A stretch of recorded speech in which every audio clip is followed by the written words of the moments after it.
Broadcasting from the business capital of the world, this is the Podcast Business News Network. If you're thinking about getting married and maybe pondering a destination wedding, maybe it's Hawaii. Lots of couples get married there. Just a beautiful, I got married back in the day in Hawaii too. But it was different then because I used a catering facility or a hotel. It was okay, but it wasn't the personal touch that you get with her. I didn't know her back then. I don't even think she was doing weddings back then. She probably wasn't even born back then. But anyway. I was definitely born. We are going to talk about simple Kona Beach weddings and how you can truly get it personalized, even right down to the cultural level and the traditions within your family and lineage. Joining us today, our professional of the year, it is Becky Ringler. How are you doing? I'm great, Steve. Thank you. It's good to be here today. I'm excited to talk about some of the things that we're going to dive into today. It should be really fun. We've spoken a billion times, and I stumbled on your name, which never happens in my world. And the reason I did, I'm going to tell you, I was going to say the name of where you're located, but I didn't want to say Kona because that's something totally different in terms of geography. So it's Kilauea, Kona? No. So it's Kailua, Kona. There you go. Call it Kona. Like the area is called Kona. There's the Kona coast of the Big Island of Hawaii. So this is right. Kailua, if you just say Kailua, there is a Kailua on Oahu, which is a different Hawaiian island. And that's near where Honolulu is and all that stuff. We're on the Big Island. So we are colloquially known as Kona as an area. But the technical name of the town is Kailua Kona, and that sort of stretches up along the west coast for a good chunk, sort of the middle part of the whole coast here. So, yeah. For somebody that doesn't pronounce those words, I was thinking about that as I'm saying Becky Ringler, and that's why I stumbled on it because I got to get it right because I remember once before I said Kona, but it's not Kona proper. I got to ask you, you came from a bunch of different areas, originally New York State, upper New York State, and then California at one point, if I remember correctly, and maybe some other points in between. How did you learn all the Hawaiian words and cities and things you need to know or need to say properly being a resident there for a number of years? How did they all, it doesn't seem easy. Well, yeah, I've lived a lot of places. Mainly upstate New York, school in Chicago. I lived in Japan, then New York City, and then California, and then we moved here. So I'm a language person. So I speak, I used to speak Spanish fluently, no longer, but I used to speak, now I can understand it, but I spoke Japanese pretty fluently. I speak a little bit of French and a little bit of Italian. And of course, I know some Hawaiian words, but the pronunciation, I've always had an ear for languages. So to me, it's not hard. If I hear someone pronounce it, then I can usually do it. And I tend to retain lots of information. As we had discussed years ago, long ago and far away, I was an actress in New York. I'm very good at memorizing things. I just have a really good memory. I remember lots of stuff if I'm paying attention, which I usually do. But when I don't remember something, it's usually because I'm not paying full attention. Well, that gets us to why you're different in terms of what you do, because you have a great memory so that when you meet a couple, you remember what needs to be remembered, names, their story, their needs and wants, everything that they desire within a wedding. This isn't cookie cutter, churn it in, churn it out, get it here, on to the next one, on to the other one. You treat every wedding that you perform like it's the only one you've ever done. And for that couple, it should be the only one they ever do. Sometimes it doesn't turn out that way, but that's the mentality that you have. Everybody is special, right? Yeah. And I would say more than not the only one I've ever done, but the most important wedding. Sure. Because for them, it is the most important wedding. So to me, it's the most important wedding. I feel like your wedding is important. And I feel like people that, for whatever reason, don't consider their wedding important usually do not choose me. There are a lot of and no judgment, by the way, on those companies. There's a lot of places where you can just get in, get out, you're done. And, that's fine. But I tend to attract the people for whom their wedding is important, even if it's a second or third marriage. That doesn't mean they want a lot of bells and whistles necessarily. It just means, it's usually, I find that with a second or third marriage or with a first marriage, and maybe they waited some time, their wedding's even more important because they want to focus on themselves. They want to really make it about not a big show for everybody else, but really about their love. And to me, that's super important. And to be fair, I take a ton of notes. When I'm talking to somebody, I write down a lot of detail because if I do, and if I have a lot of if I have other weddings, sometimes they're all clumped together. I can rely on my note sheet to then bring it up and remind myself right before so I don't get details confused because there's a lot of detail that I get from people. I love hearing people's story about, how did they meet and how long they've been together. And occasionally right before a wedding, I'll ask them a detail like right before we start. And sometimes I don't know, for instance, like I forget to ask, this is a funny thing, like, are you changing your name? Because sometimes the bride doesn't know if she's going to change her name until the moment she gets her marriage license. And I'm not there at that appointment. So if I forget to ask before the wedding starts, right before the pronouncement, I'll sort of whisper like, are you changing your name?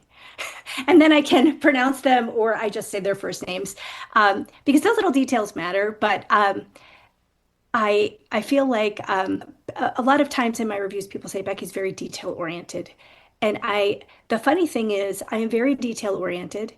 I feel like the little things matter. And at the same time, I would not consider myself OCD. Like I feel like it's okay if things don't go exactly as planned because we're outside. Things are going to happen. But my job is to make sure that it is still fun and beautiful and as romantic and as lovely, no matter what is happening, because the moment is important for the couple and to me. Like it's important to me. Every wedding is important to me. I want it to be as amazing as possible. So, yeah. What would you say should be the expectation of someone? So you just said before that, big wedding, big extravaganza show. That's really not what you do. It's an intimate setting on a beach, if you choose, where it's about the family, the friends, certain number, because there's only so many you can fit on the beaches there, as we've learned. It's they're not designed for weddings. They're not sanctioned for these big events. Put up the tents and all of that. Tell us what somebody should expect when they're doing this kind of wedding. I think they should expect it to be more beautiful than they thought it was going to be.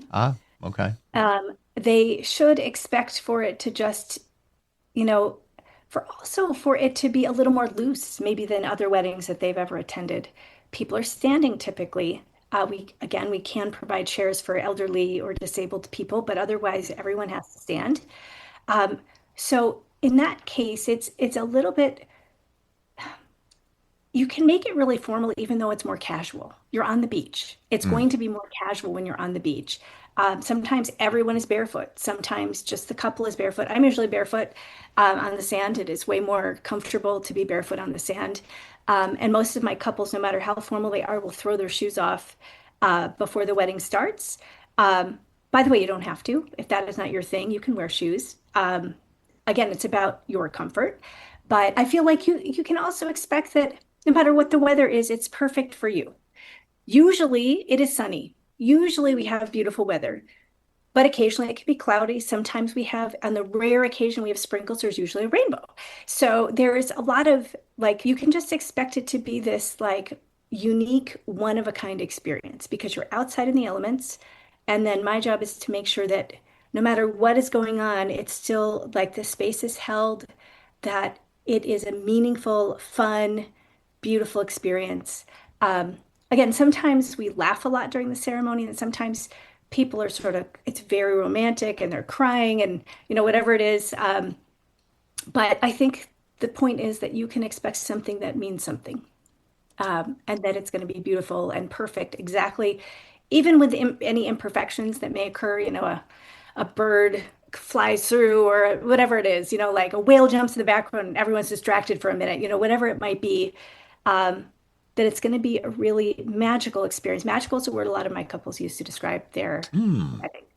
And that's what I aim for. Something magical. One thing I've learned in the times that we've gotten together is that even though anything can happen, you're outside. You're at the mercy of Mother Nature. In that area, it seems somewhat predictable. I mean, to a point, of course. Yeah. But I'm here in New York. We had a blizzard. And then the week before that, it was 5 degrees, minus 20 with the wind chill. I'm talking just outside New York City, by the way. Next week, it could be up to 60, all over the place. There, it seems pretty tempered in terms of quick sprinkle here and there. You might see a rainbow. That's a bonus from that. The winds are about what they're going to be, the prediction of where the sun is going to be, so you can pick the right time of day based on photos and things like that. So it seems like it's within some parameters within that area. Would you say that's kind of what it is? Yes, I would definitely say that. The big X factor is most of the beaches that I use are not particularly windy, but they can, like occasionally there's a windstorm. So we'll have to like adjust our location or be aware that it's just going to be windy. But if you're wearing like a veil, it can be really great, prohibitive and wonderful. Right. It can make your this beautiful like windswept thing, which is great for photos, but not so fun during the wedding. So we talk about like, hey, if it's really windy, do you want to ditch your veil during the service? Like we make a plan for that. Like maybe we just take it off in the middle of the ceremony, so it's not just in the way and in the face and whatever it might be, and then you put it back on for photos. But generally speaking, I would say the temperature is between 70 and 85. Most typically, it's about 78 to 82 on the beach, almost every evening. And again, it can fluctuate a little bit, but not that much. It is usually not super hot here. Very rarely in August and early September, it can be in like 90, which is very rare for Kona. It usually hot is like 85 or so. And usually at the beaches that I use at sunset, it is usually not raining. It is usually sunny, or even if, here's the bonus, if you get some clouds, it makes it easier so that the sun is not in your eyes, not in anybody's eyes. It keeps the light even. Yep. And then often the sun will pop out right before sunset for those perfect sunset photos. And even if it doesn't, it's like kind of moody and really gorgeous by the ocean. So there's no bad weather other than the times I can count on one hand, less than 5. I think 3 times we had to reschedule because it was pouring so hard that we couldn't do it. But now, when you say reschedule, the next day, like how did that go? So a couple of the times we rescheduled the next day. One of the times they were staying at a house, so we just did it in their house instead. But usually sometimes if it's raining, but it's not like awful. The wind is not awful. It's raining. People are fine. We can use umbrellas, and it usually doesn't rain the whole time. So that's the other thing. It'll rain and stop. So these particular times, it was like, whoosh, like hurricane force winds, and the rain is awful. Like there's no umbrella happening for that kind of scenario. And I always say to my couples, like, I'm going to get you married. We will work it out. Is that going to be at your hotel room? Are we going to choose another day while you're here on this vacation? And then I'll work with all the people that are hired, the hair and makeup person, the photographer, if you have a musician with the florist, we will rearrange it. And sometimes that means that maybe not everything, maybe some of the things can't happen, but we will get you married and we'll do it as nice as possible. Hopefully everything can. Mm-hmm. And so far, I mean, very few, I mean, I've been doing this, it'll be 11 years in April. I've only had to do this 3 times. Wow. And every time it has worked. So, and that's let's just say that span of time, hundreds of weddings done. Yes, hundreds and hundreds. Hundreds and hundreds. And I just want one quick note when you talk about the appearance of clouds, often covering up the sun and a little bit of sun here and there. Any professional photographer will tell you, yes, please. That's it. Because with the sun, it casts harsh shadows. And a lot of photographers, when they put up lights, they have diffusers on the front of them to get away from that. Those are the clouds. So that's a big plus for you too. Plus it keeps you cooler as well. Yeah. you're not as sweaty. No one is squinting because, of course, sunglasses are not ideal at a wedding. Unless that's your And thing. We're not going to judge if yeah, that's your unless thing. exactly. If you want to wear sunglasses like that, everybody knows you in sunglasses. That's what you want to do. Then, of course, you may wear your sunglasses. I don't do morning weddings that much, but I've done a couple morning weddings where the couple's like, please wear your sunglasses. Like because otherwise the sun sometimes is coming from the opposite side and it's right in my face. And I'm like trying to hide behind the shadow of one of the couples because I'm like crying. My eyes are hurting so much. So, occasionally we'll discuss that, by the way, if it's a morning wedding. If we don't have a shady spot, we talk about what's our agreement in terms of eyewear or what shall we do? Yeah. And what you've said before, you're a big advocate of later in the day weddings. That's one of the reasons. But let's say somebody's got some plans. They're doing something later in the day, or they just like doing it in the morning. That's their choice. But you make sure that they're well aware of what it could be in terms of the light. How do you handle different cultural traditions, but also being able to keep it Hawaiian? Yeah. And by the way, to the point of light, yes, I will do morning weddings, especially if you come off the cruise ship. I just did a couple of, or I had someone who had like a sunset cruise booked, and they really wanted to do the wedding in the morning. So of course we will accommodate mornings, and there's a beach I love that has shade that is perfect for the morning if we can get it. So that's a little side note. But in terms of these traditions, I just a couple weeks ago I did a wedding for a couple.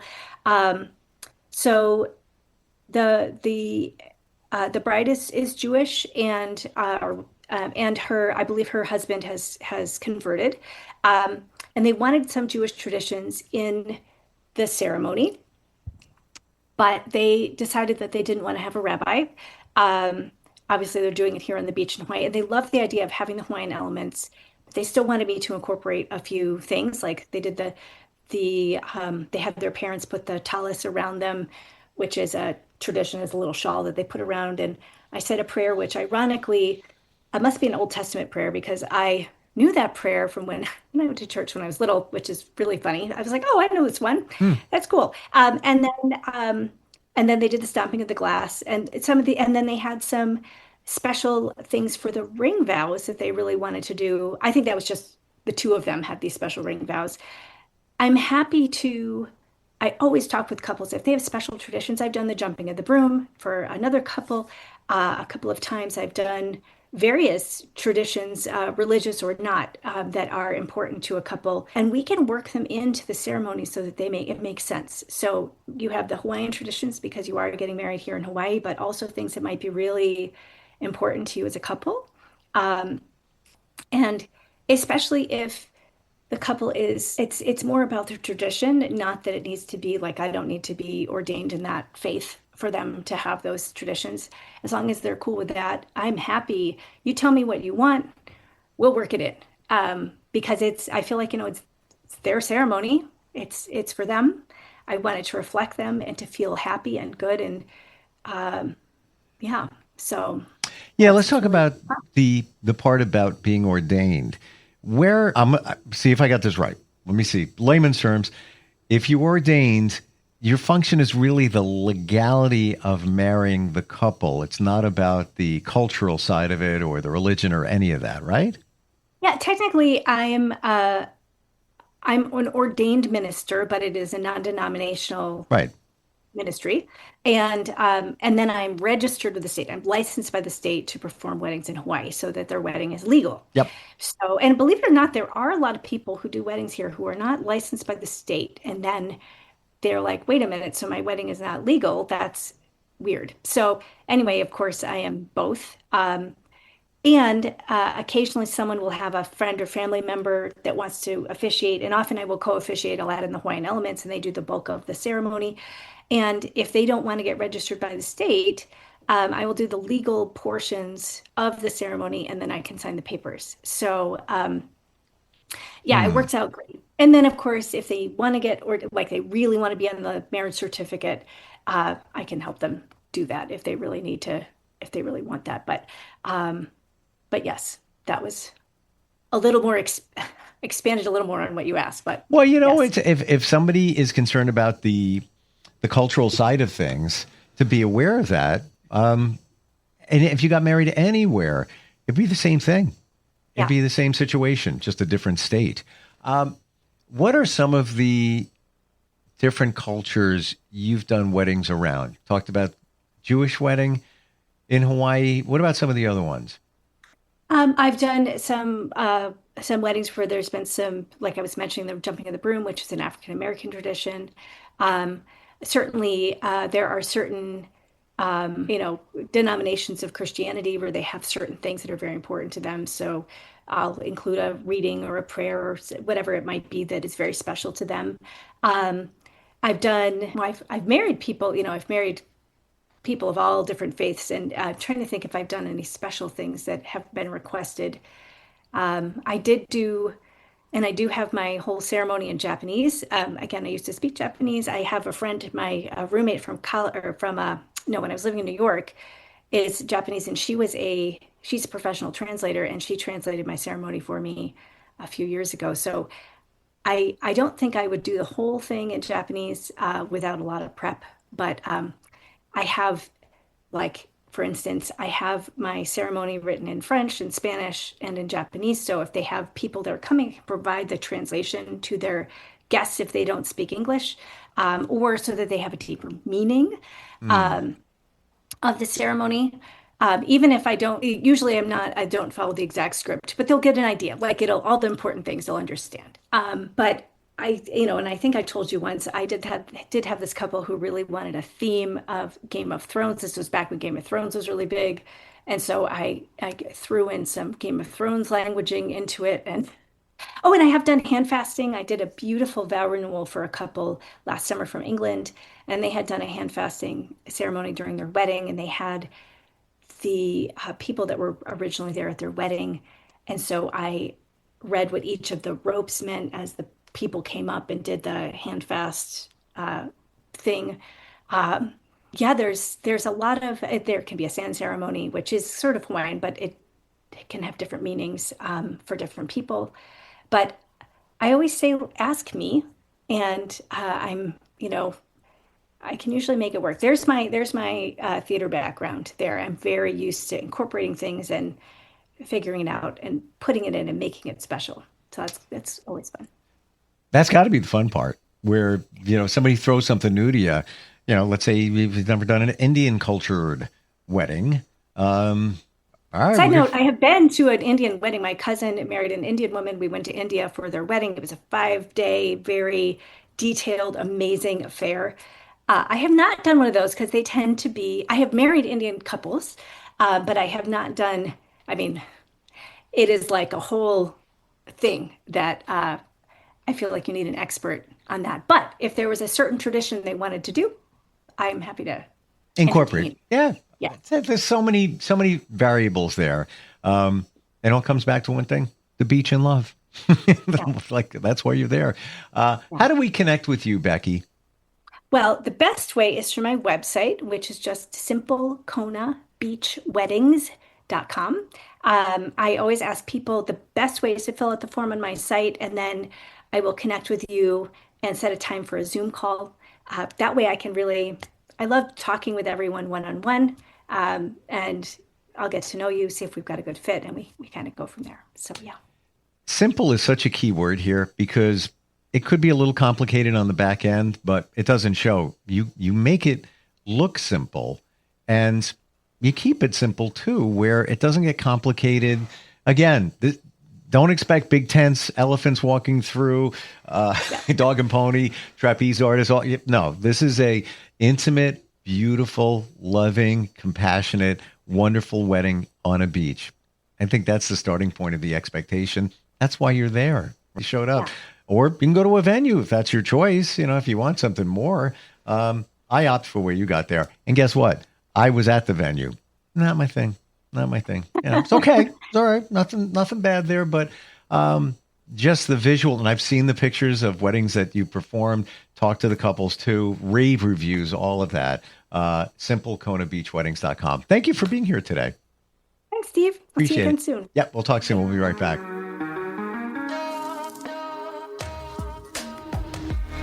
Broadcasting from the business capital of the world, this is the Podcast Business News Network. When I was little, I didn't talk for a long time. I liked things to always be the same. Anything new or different would scare and upset me. I was very sensitive to lights and sounds. It was almost like I had bigger eyes and ears than everyone else. So I built secret hiding places where nothing could get in. I didn't like looking people in the eye. It made me feel uncomfortable. I'd throw big tantrums over little things like when my socks didn't match. Sometimes I'd do the same things over and over. Until one day, I found out I had autism. My family got me help. Slowly, I learned how to live with it better. You can see signs of autism in children as young as 18 months. Early intervention can make a lifetime of difference. Learn the signs at autismspeaks.org/signs. Brought to you by Autism Speaks and the Ad Council.